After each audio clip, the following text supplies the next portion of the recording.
Today we're going to talk about the biggest takeaways from the Trump-Elon breakup and what it means for all Americans. And I've got two interviews this week. I sat down with Senator Mark Kelly about the budget bill now being debated in the Senate, and Biden's pardon attorney Liz Oyer about Trump's spate of recent pardons. I'm Brian Tyler Cohen, and you're watching No Lie. So you all know by now that America's dads have broken up, and just in time for Pride Month, no less. So first off, I feel like I need to reiterate just how quickly things fell apart. And this was over the course of like an hour. So initially, Elon came out against the big, beautiful bill that would strip healthcare away from 14 million Americans and cut food assistance to the tune of $300 billion and blow up the deficit to the tune of trillions of dollars. But all of that was fine as far as Elon was concerned. He was mad because it had some anti-EV provisions, and the number one rule for Elon is that Elon has to be taken care of always. So he came out against the bill, and that's when things devolved, because Trump then claimed that Elon has Trump derangement syndrome. Elon responded by saying Trump wouldn't have won the election without him.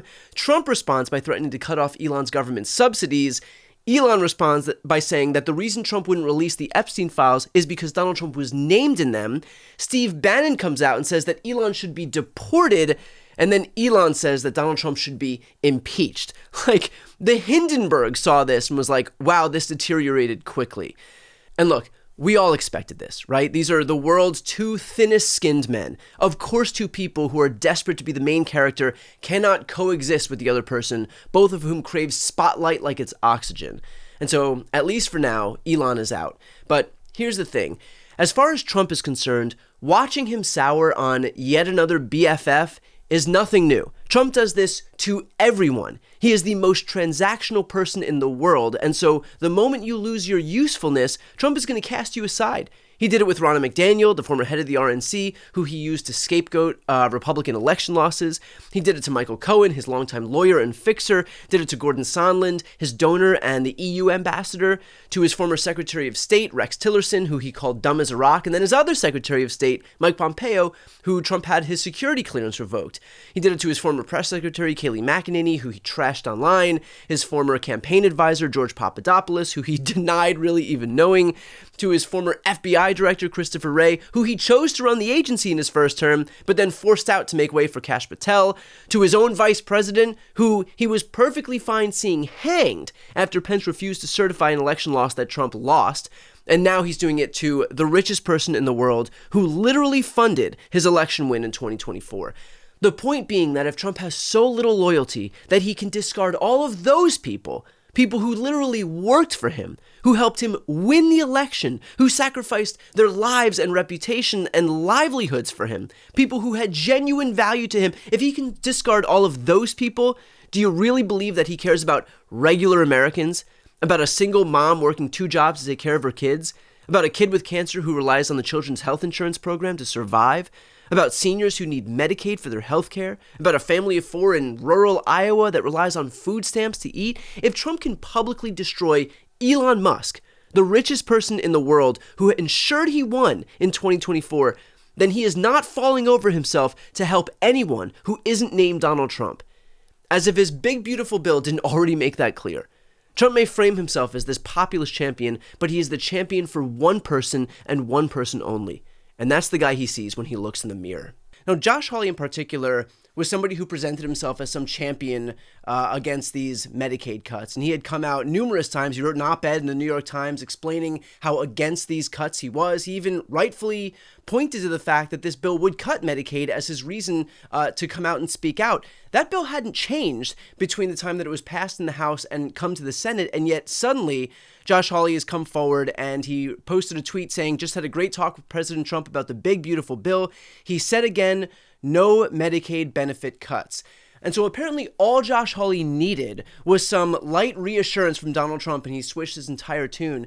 Can I have your reaction to the fact that, again, that's really all it took for him was just Donald Trump saying it won't, and so despite what all of the data says, despite what all of the scorekeeping says, despite what all of the analysis says, Josh Hawley suddenly doesn't believe that it's going to have any impact on Medicaid? Well, let me just start, Brian, and saying that this is a shit sandwich of a bill. It really is. And if it passes, millions of Americans are going to have to eat this. And that's in the form of losing their health care coverage through Medicaid. That's kids, that's pregnant moms, that's upwards of 13 million people. Yeah. And, who knows what Josh Hawley's going to say tomorrow. He did come out strongly against this. And I hear what you're saying about the tweet. I haven't spoken to him about it. I plan to see where he really stands on this, because he indicated that he did not want to see people kicked off of Medicaid.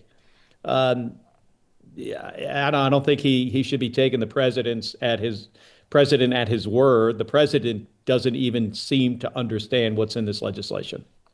Well, we're seeing this talking point trotted out elsewhere. Russ Vought, Trump's director of the Office of Management and Budget, is saying the same thing. And so I think that they're coalescing around this talking point where they are just pretending now that if they say that this bill isn't going to cut Medicaid, that somehow that's going to manifest itself into reality. Can you talk about the fuse that they're giving themselves, this delayed fuse, in terms of when this bill would pass versus when the Medicaid cuts would actually occur? Well, first of all, it's not necessarily going to pass. They also have to convince Ron Johnson. And you mentioned Rand Paul, who they, have a issue with the amount that this adds to our deficit and our debt. It is trillions and trillions of dollars. And eventually this is going to catch up with us. And we shouldn't be kicking people off of their health care to provide a big tax cut for billionaires. That's just bad policy on both sides. Yeah. And, eventually the tax increases will have to be more if we don't start taxing billionaires at a reasonable rate right now.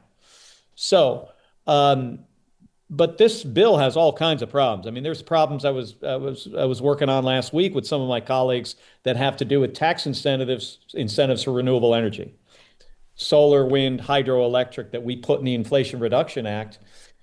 Those sources of power are 90% of the new energy that we add to the grid in the last couple of years.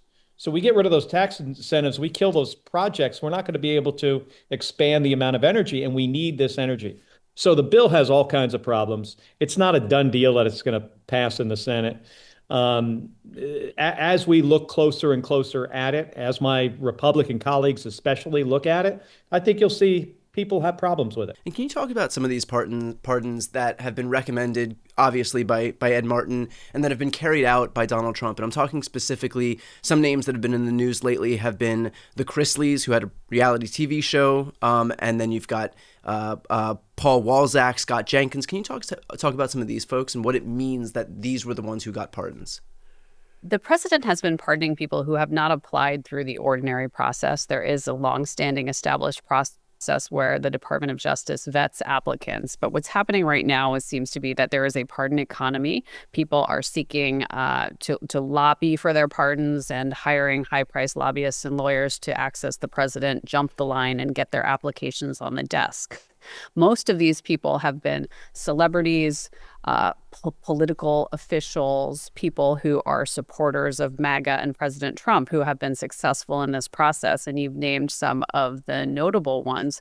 The Chrisleys are a reality TV couple whose daughter has been aggressively lobbying for a pardon, including by trying to paint her parents as victims of Biden's Justice Department and the weaponization of justice in the same vein as President Trump. But actually, they were prosecuted in a case that was initiated under President Trump when he was originally the president. So it's sort of a bizarre set of circumstances. They also committed a large-scale financial fraud, which is an unusual profile of a type of case to pardon. You mentioned the Grimm case. Grimm is one of 8 corrupt public officials who have received a pardon from President Trump to date during his second term in office. That's also very unusual that people who abuse their political office and abuse the public trust would receive a presidential pardon. His case is actually not the most egregious. There are others, I think, that are more stunning. There's a corrupt sheriff in Virginia who was selling badges for cash who received a full pardon. There's an elected official in Nevada named Michelle Fiore who actually embezzled money from a police memorial fund and used it for plastic surgery, who received a full pardon from President Trump. So these are not the types of people that traditionally would be considered for that type of relief, but because they are supporters and boosters of President Trump, they're having success under the Ed Martin pardon regime. Can you talk about Paul Walzak in particular? Because I think that one was perhaps the most egregious that we've seen during this administration. Yeah, Walzak's case is really a shocking one. It's a case in which he presided over a nursing home company. Essentially, he ran medical care facilities and he skimmed money off the tops of the paychecks of his doctors and nurses. He, in total, committed a fraud in the amount of almost $11 million. He then argued to try to stay out of jail, and the judge who sentenced him told him, wealth is not a get out of jail free card in this country. Oh, little did he know. Right, exactly. So I'm sentencing you to 18 months in prison, plus you've got to pay back the money that you stole. Literally days later, Trump swooped in and granted Walzak a full pardon, which means no jail, and it also wipes out his obligation to repay that money that he stole. Trump is sending the exact opposite message of the one that the judge wanted to send. He's sending the message that wealth can be a get-out-of-jail-free card as long as you use your wealth to support President Trump. And that's exactly what we saw happen in the Walzak case. It has come out that Walzak's mother attended a $1 million a plate dinner at Mar-a-Lago just days before he received that pardon. Well, what I think is so egregious about this case, too, is that the whole purported basis for passing this budget bill that strips, healthcare away from 14 million people, food stamps away to the tune of $300 billion, is that there's all of this purported fraud happening with Medicaid and other earned benefit programs. And of course, they haven't brought any forward, but in this instance, this is what that fraud looks like. And so you've got Donald Trump pardoning somebody who committed the exact crime that he's claiming we need to do all of these cuts because those people are so dangerous, so egregious that we have to strip healthcare away from 14 million people. That's how deep-seated and egregious this criminality is. And yet the guy who's actually doing it gets a free pass.